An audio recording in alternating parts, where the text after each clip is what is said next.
बिस्मिल्लाहिर्रहमानिर्रहीम। अस्सलाम वालेकुम स्टूडेंट्स। बच्चों, मैं हूं आपका फिजिक्स टीचर आदिल शहजाद और आप देख रहे हैं अपना पसंदीदा YouTube channel physics valley.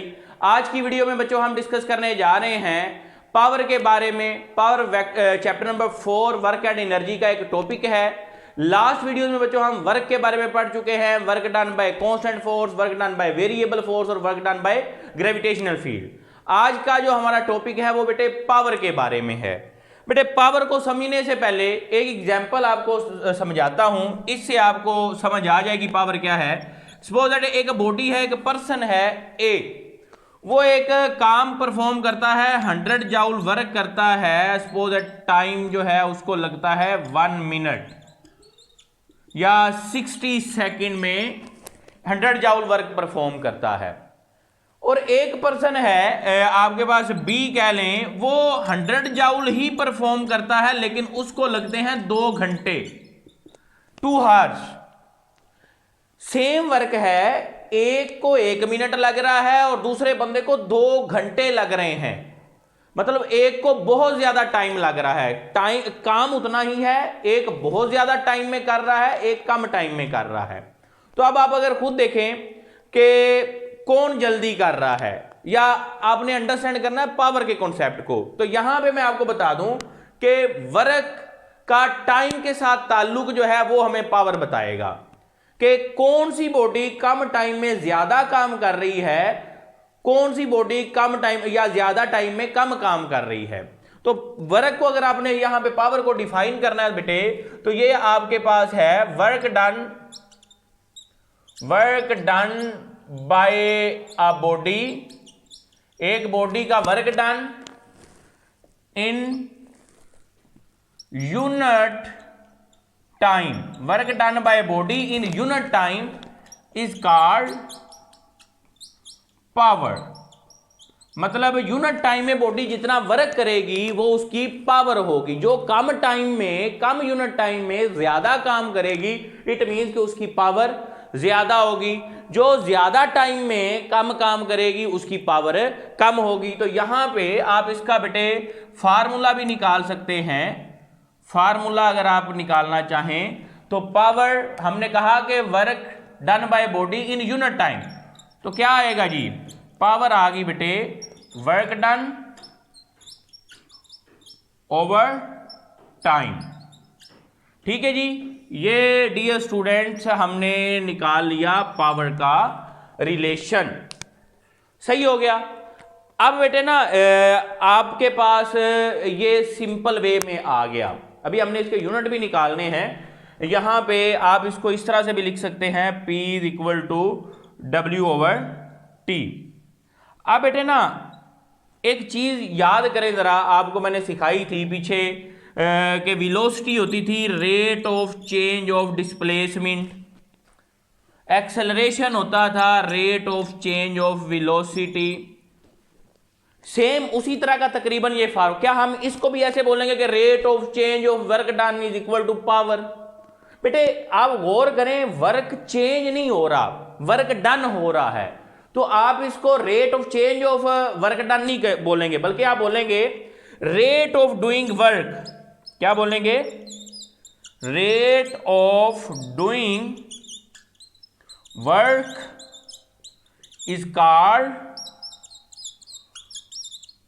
Power.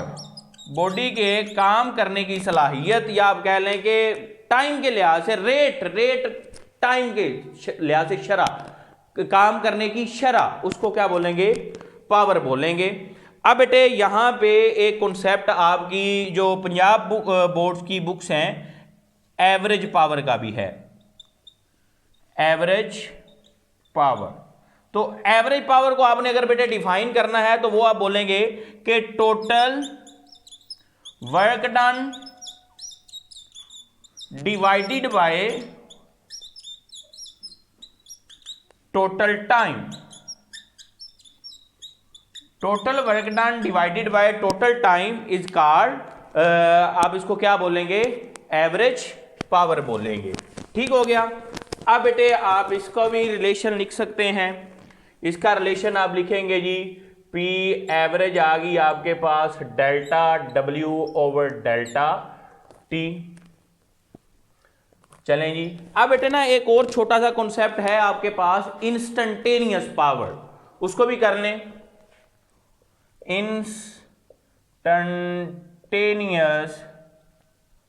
Power, instantaneous power बेटे जो आपके पास होती है, ये पावर ऑफ बॉडी होती है for very short interval of time, मतलब जिसमें टाइम इंटरवल बहुत शॉर्ट हो, टाइम अप्रोच कर रहा हो, ऐसे समझे जीरो को, तो आप इसको भी लिख सकते हैं कि power of body for very short interval of time, बहुत छोटे टाइम इंटरवल के लिए जो पावर होगी, इसमें बेटे आप इसको लिमिट अप्लाई कर देंगे, पी इंस्टंटेनियस आ जाएगी, लिमिट अप्लाई करें, delta T approaches to zero करें, delta W over delta T.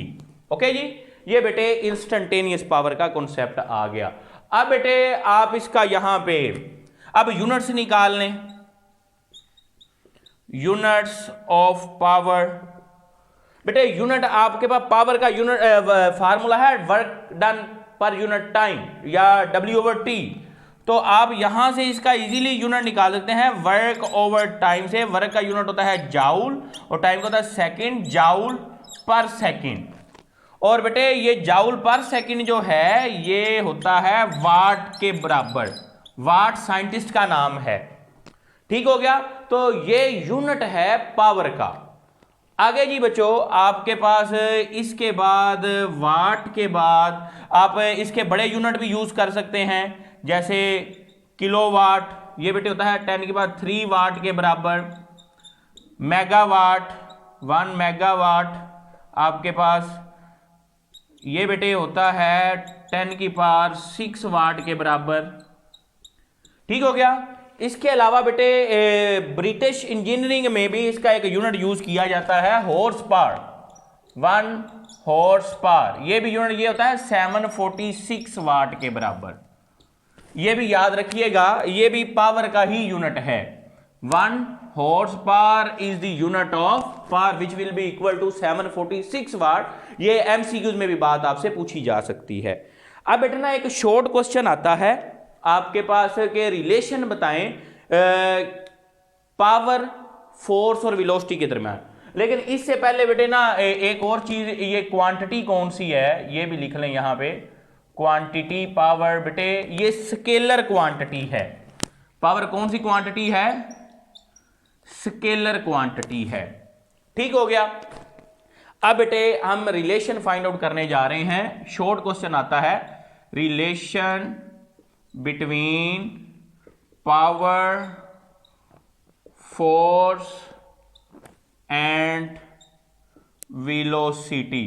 आप इसके लिए इंस्टेंटेनियस वेलोसिटी वाला, इंस्टेंटेनियस पावर वाला भी रिलेशन ले सकते हैं, लेकिन मैं सिंपल ये वाला रिलेशन यूज करूंगा ताकि आपको आसानी से समझ आ जाए। P is equal to W over T, बेटे ऐसे हम राइट कर सकते हैं इसको।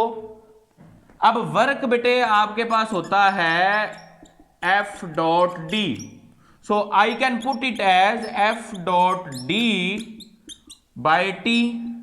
इसको मजीद सिंप्लीफाई करके अगर आपने लिखना है तो आप इस तरह से भी लिख सकते हैं, ठीक हो गया। मतलब D के नीचे T। अब D जो है ये rate of change of displacement बन गया, गौर अगर आप करें तो ये रेट ऑफ डिस्प्लेसमेंट बन गया। आप इसको मजीद बेटे इस तरह से लिख सकते हैं जो कि वेलोसिटी के बराबर होता है F डॉट V।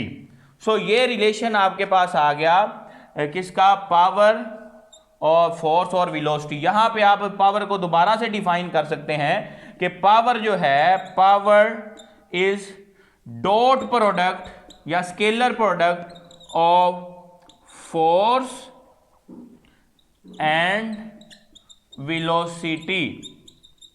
ये बेटे पावर का रिलेशन आ गया। तो ये बेटे था आपके पास पावर वाला आर्टिकल। होप सो आपको इसकी समझ आ गई होगी। अगर आपको लेक्चर अच्छा लगा तो अपने दोस्तों के साथ शेयर करें, चैनल को सब्सक्राइब करें और ज़्यादा से ज़्यादा शेयर करें बेसिकली। मिलते हैं जी इंशाल्लाह नेक्स्ट वीडियो में नेक्स्ट लेक्चर के साथ। तब तक के लिए अल्लाह हाफिज़।